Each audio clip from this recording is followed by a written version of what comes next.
was able to get all the batteries updated last night. I'll show you how I got it done. I just think it was being persistent and keep trying to do it over and over and over.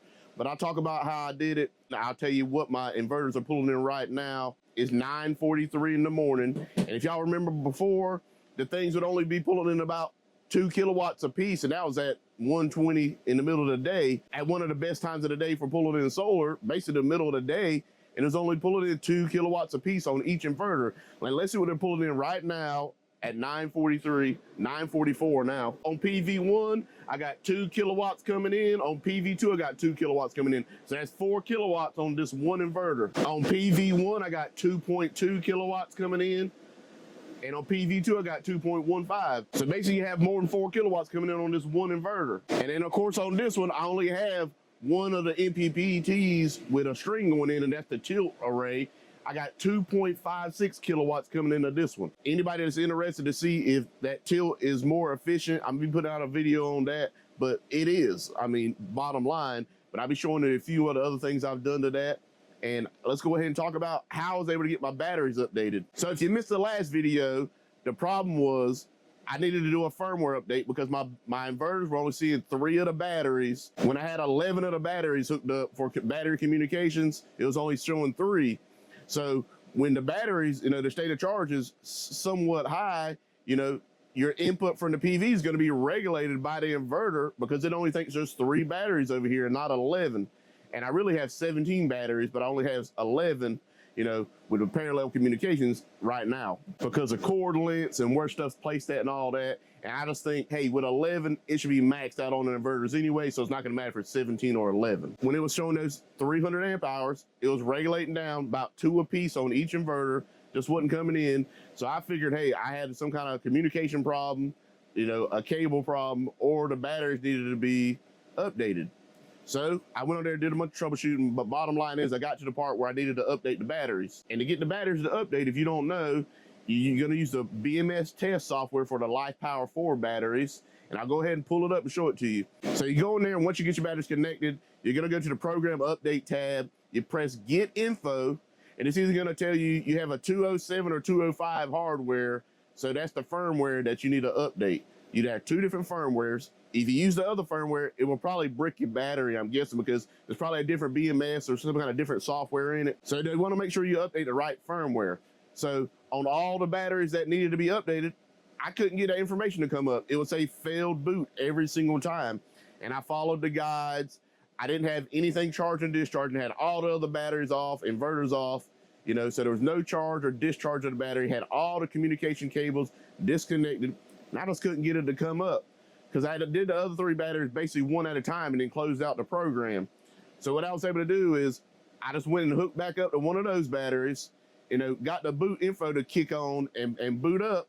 Then I turned that battery off, disconnected the communication cable from my computer, plugged it up to a battery that needed to be updated, turned the battery on, and then, went to connect.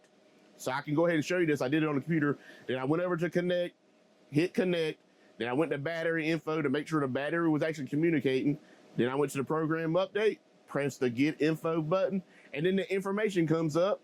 Then I was able to load the update. Well, all of them was 207. I loaded that firmware update and then hit, start upload, and the thing started uploading.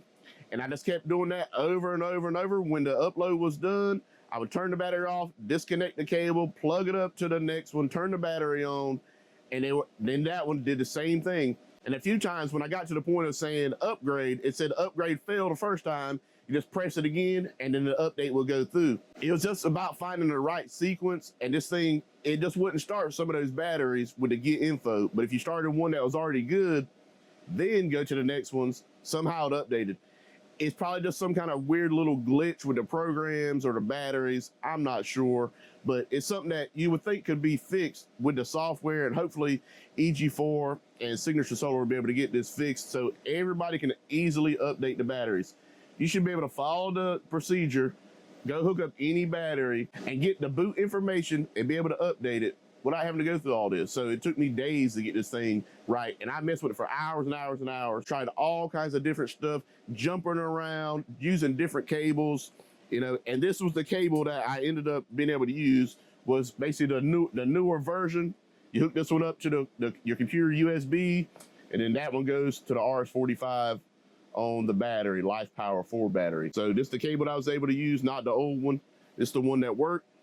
And then the settings, I'll go ahead and tell you what the settings were. You probably saw it when I was just showing you that I used for Lifepower4 to get mine to work was I had the BMS test version. I used the 1.0 version. The app baud rate was 9,600 and the boot rate was actually 115,200.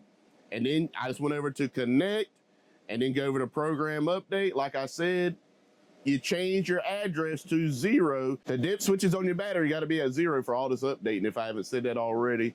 And then you're going to select 0 under program update because that's the battery that you're trying to get the information from and update. Then you put get boot info. Your information should pop up within like 2 seconds if it's going to work. If it's not going to work, it might take 20 seconds and it's going to say, you know, boot information failed or whatever. So once you get the boot information up, then you just load the firmware and all this stuff you can download from EG4's website if you're interested. I try to leave some links below. And once the program update is done, basically your battery restarts on its own and then it's going to be good to go. And once I went through all the batteries, I connected all of them back up, hooked them back up to my inverter, and instead of it saying 300 amp hours, it's saying 1.1 kiloamp hours. I can go ahead and bring you in and show you that. All right, as you can see right here, battery's at 66%. I got 3.95 going into the batteries because PV1, 2.1618 kilowatts coming in and 2.13. So that's double what it was yesterday, and it's still early in the morning. This one, the same way, 2.29 kilowatts, and what was it, 2.3? This one, same thing, 2.65 kilowatts on the tilt array.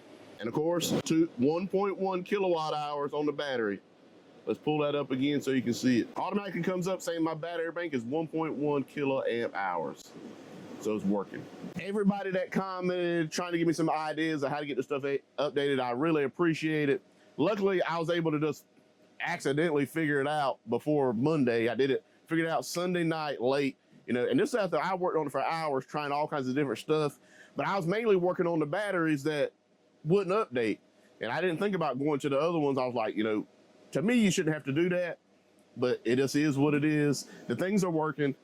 These inverters seem to be working great, running my whole house. But we're going to be doing a lot of videos going over.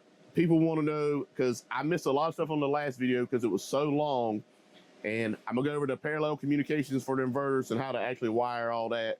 And, you know, a lot of stuff I kind of missed because I figured it's all in the book. So it is pretty simple. And the book lays it out. You have to set the dip switches and stuff. I'll do a separate video on that. And then people were wondering about how I had the batteries hooked up and the bus bars. So I'll do that as well. Hey, and if you're interested in any of this equipment, I have links below, and it's from Signature Solar. Use discount code Rodney Hunt, and you'll get $50 off any order over $500.